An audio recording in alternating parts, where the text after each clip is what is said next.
ವಾತಾವರಣದಲ್ಲಿ ತಾಪಮಾನ ಕುಸಿತದಿಂದ ಸಾಕಷ್ಟು ಏರುಪೇರಾಗ್ತಾ ಇದ್ದು ಚಳಿಯ ಆರ್ಭಟ ಸಹ ಹೆಚ್ಚಾಗಿದೆ. ಅದರಲ್ಲೂ ಕೆಂಪೇಗೌಡ ಅಂತಾರಾಷ್ಟ್ರೀಯ ವಿಮಾನದಲ್ಲಿ ಸಹ ಚಳಿ ಹೆಚ್ಚಾಗಿದ್ದು ಜನರು ಸಹ ಒಂದು ಸ್ವೆಟರ್ಗಳ ಮೊರೆ ಹೋಗ್ತಾ ಇದ್ದಾರೆ. ಈಗ ನಾವು ದೃಶ್ಯಗಳಲ್ಲೂ ಸಹ ನೋಡ್ತಾ ಹೋಗ್ಬೋದು.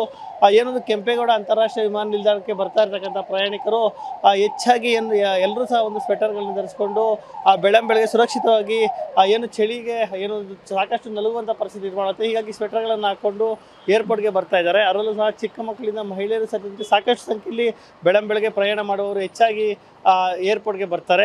ಏನೊಂದು ಕೆಂಪೇಗೌಡ ಏರ್ಪೋರ್ಟಿಂದ ರಾಜ್ಯದ ವಿವಿಧ ಭಾಗಗಳಿಗೆ ಹೆಚ್ಚಿನ ಸಂಖ್ಯೆಯಲ್ಲಿ ಪ್ರಯಾಣಿಕರು ಪ್ರಯಾಣವನ್ನು ಬೆಳೆಸ್ತಾರೆ. ಹೀಗಾಗಿ ಏನೊಂದು ಏರ್ಪೋರ್ಟ್ ಹೊರಭಾಗದಲ್ಲಿ ಸಿಟಿಯಿಂದ ಔಟ್ಸ್ಕರ್ಟ್ಸಲ್ಲಿ ಇರ್ತಕ್ಕಂಥ ಹಿನ್ನೆಲೆಯಲ್ಲಿ ಇಲ್ಲೂ ಸಹ ಏನೊಂದು ತಾಪಮಾನ 19 ಡಿಗ್ರಿಗೆ ಸೆಲ್ಸಿಯಸ್ ಕುಸಿತ ಕಂಡಿದೆ. ಹೀಗಾಗಿ ಮಧ್ಯರಾತ್ರಿ ಮತ್ತು ಮುಂಜಾನೆ ವೇಳೆ 19 ರಿಂದ 17, 16 ಡಿಗ್ರಿವರೆಗೂ ಸಹ ಹೋಗ್ತಾ ಇರ್ತಕ್ಕಂಥದ್ದು. ಹೀಗಾಗಿ ಬರ್ತಾ ಇರ್ತಕ್ಕಂಥ ಪ್ರಯಾಣಿಕರು ಇಲ್ಲಿ ಟರ್ಮಿನಲ್ನಲ್ಲಿ ಏನು ಚಳಿಗೆ ಒಂದು ಸಾಕಷ್ಟು ಪರದಾಟವನ್ನು ಅನುಭವಿಸಬೇಕಾಗುತ್ತೆ. ಹೀಗಾಗಿ ಏನೊಂದು ಸುರಕ್ಷಿತವಾಗಿ ಮೊದಲೇ ಸ್ವೆಟರ್ಗಳನ್ನು ಧರಿಸ್ಕೊಂಡು ಬರ್ತಾ ಇರ್ತಕ್ಕಂಥದ್ದು.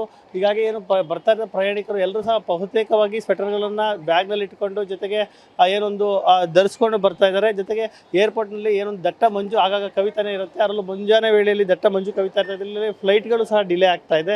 ಹೀಗಾಗಿ ಫ್ಲೈಟ್ಗಳು ಡಿಲೇ ಆದಂಥ ಸಂದರ್ಭದಲ್ಲಿ ಸಾಕಷ್ಟು ಒಂದು ಅರ್ಧ ಗಂಟೆ 1 ಗಂಟೆಗೂ ಹೆಚ್ಚು ಕಾಲ ಏರ್ಪೋರ್ಟ್ನಲ್ಲೇ ಕಾಲ ಕಳಿಬೇಕು. ಹೀಗಾಗಿ ಬರ್ತಕ್ಕಂಥಲ್ಲರೂ ಸಹ ಒಂದು ರೀತಿಯಾಗಿ ಒಂದು ಮುಂಜಾಗ್ರತಾ ಕ್ರಮವಾಗಿ ಸ್ವೆಟರ್ಗಳು ಧರಿಸ್ಕೊಂಡು ಬರ್ತಾಯಿದ್ರು. ಅದರಲ್ಲೂ ಈ ಬಾರಿ ಏನು ಹೆಚ್ಚಾಗಿ ಚಳಿ ಬೀಸ್ತಾ ಇರ್ತಕ್ಕಂಥ ಹಿನ್ನೆಲೆಯಲ್ಲಿ ಏನು ಚಳಿಗಾಲಕ್ಕೆ ಏನು ಸುರಕ್ಷಿತ ಕ್ರಮ ತಗೋಬೇಕು ಅಂತ ನಿಟ್ಟಿನಲ್ಲಿ ಸ್ವೆಟರ್ಗಳು ಧರಿಸ್ಕೊಂಡು ಚಾಲಕರಾಗಿರ್ಬೋದು, ಪ್ರಯಾಣಿಕರು ಎಲ್ಲರೂ ಸಹ ಏನು ಬೆಚ್ಚನೆ ಉಡುಪುಗಳು ಧರಿಸ್ಕೊಂಡು ಬರ್ತಾ ಇರ್ತಕ್ಕಂಥ ದೃಶ್ಯಗಳು ಸಾಮಾನ್ಯವಾಗಿ ಕಂಡು ಬರ್ತಾ ಇದೆ.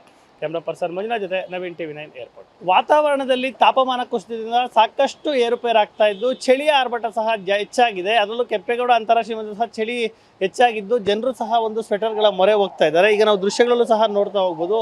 ಏನೊಂದು ಕೆಂಪೇಗೌಡ ಅಂತಾರಾಷ್ಟ್ರೀಯ ವಿಮಾನ ನಿಲ್ದಾಣಕ್ಕೆ ಬರ್ತಾ ಇರ್ತಕ್ಕಂಥ ಪ್ರಯಾಣಿಕರು ಹೆಚ್ಚಾಗಿ ಎಲ್ಲರೂ ಸಹ ಒಂದು ಸ್ವೆಟರ್ಗಳನ್ನ ಧರಿಸ್ಕೊಂಡು ಬೆಳಗ್ಗೆ ಸುರಕ್ಷಿತವಾಗಿ ಏನು ಚಳಿಗೆ ಏನು ಸಾಕಷ್ಟು ನಲುಗುವಂಥ ಪರಿಸ್ಥಿತಿ ನಿರ್ಮಾಣ ಆಗುತ್ತೆ. ಹೀಗಾಗಿ ಸ್ವೆಟರ್ಗಳನ್ನು ಹಾಕ್ಕೊಂಡು ಏರ್ಪೋರ್ಟ್ಗೆ ಬರ್ತಾ ಇದ್ದಾರೆ. ಅದರಲ್ಲೂ ಸಹ ಚಿಕ್ಕ ಮಕ್ಕಳಿಂದ ಮಹಿಳೆಯರು ಸೇರಿದಂತೆ ಸಾಕಷ್ಟು ಸಂಖ್ಯೆಯಲ್ಲಿ ಬೆಳಗ್ಗೆ ಪ್ರಯಾಣ ಮಾಡುವವರು ಹೆಚ್ಚಾಗಿ ಏರ್ಪೋರ್ಟ್ಗೆ ಬರ್ತಾರೆ.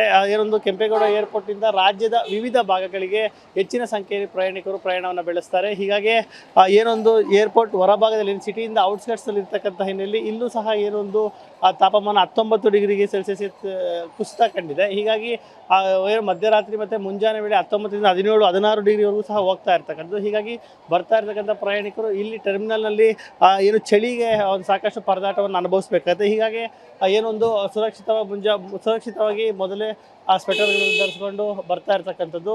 ಹೀಗಾಗಿ ಬರ್ತಾ ಇದ್ದ ಪ್ರಯಾಣಿಕರು ಎಲ್ಲರೂ ಸಹ ಬಹುತೇಕವಾಗಿ ಸ್ವೆಟರ್ಗಳನ್ನು ಬ್ಯಾಗ್ನಲ್ಲಿ ಇಟ್ಕೊಂಡು ಜೊತೆಗೆ ಏನೊಂದು ಧರಿಸ್ಕೊಂಡು ಬರ್ತಾ ಇದ್ದಾರೆ. ಜೊತೆಗೆ ಏರ್ಪೋರ್ಟ್ನಲ್ಲಿ ಏನೊಂದು ದಟ್ಟ ಮಂಜು ಆಗಾಗ ಕವಿತಾನೇ ಇರುತ್ತೆ. ಅದರಲ್ಲೂ ಮುಂಜಾನೆ ವೇಳೆಯಲ್ಲಿ ದಟ್ಟ ಮಂಜು ಕವಿತಾ ಇರೋದ್ರಲ್ಲಿ ಫ್ಲೈಟ್ಗಳು ಸಹ ಡಿಲೇ ಆಗ್ತಾ ಇದೆ. ಹೀಗಾಗಿ ಫ್ಲೈಟ್ಗಳು ಡಿಲೇ ಆದಂಥ ಸಂದರ್ಭದಲ್ಲಿ ಸಾಕಷ್ಟು ಒಂದು ಅರ್ಧ ಗಂಟೆ 1 ಗಂಟೆಗೂ ಹೆಚ್ಚು ಕಾಲ ಏರ್ಪೋರ್ಟ್ನಲ್ಲೇ ಕಾಲ ಕಳಿಬೇಕು. ಹೀಗಾಗಿ ಬರ್ತಕ್ಕಂಥಲ್ಲರೂ ಸಹ ಒಂದು ರೀತಿಯಾಗಿ ಒಂದು ಮುಂಜಾಗ್ರತಾ ಕ್ರಮವಾಗಿ ಸ್ವೆಟರ್ಗಳು ಧರಿಸ್ಕೊಂಡು ಬರ್ತಾಯಿದ್ರು. ಅದರಲ್ಲೂ ಈ ಬಾರಿ ಏನು ಹೆಚ್ಚಾಗಿ ಚಳಿ ಬೀಸ್ತಾ ಇರ್ತಕ್ಕಂಥ ಹಿನ್ನೆಲೆಯಲ್ಲಿ ಏನು ಚಳಿಗಾಲಕ್ಕೆ ಏನು ಸುರಕ್ಷಿತ ಕ್ರಮ ತಗೋಬೇಕು ಅಂತ ನಿಟ್ಟಿನಲ್ಲಿ ಸ್ವೆಟರ್ಗಳು ಧರಿಸ್ಕೊಂಡು ಚಾಲಕರಾಗಿರ್ಬೋದು, ಪ್ರಯಾಣಿಕರು ಎಲ್ಲರೂ ಸಹ ಏನು ಬೆಚ್ಚನೆ ಉಡುಪುಗಳು ಧರಿಸ್ಕೊಂಡು ಬರ್ತಾ ಇರ್ತಕ್ಕಂಥ ದೃಶ್ಯಗಳು ಸಾಮಾನ್ಯವಾಗಿ ಕಂಡು ಬರ್ತಾ ಇದೆ. ಕ್ಯಾಮ್ರಾ ಪರ್ಸನ್ ಮಂಜುನಾಥ್ ಜೊತೆ ನವೀನ್ TV9 ಏರ್ಪೋರ್ಟ್.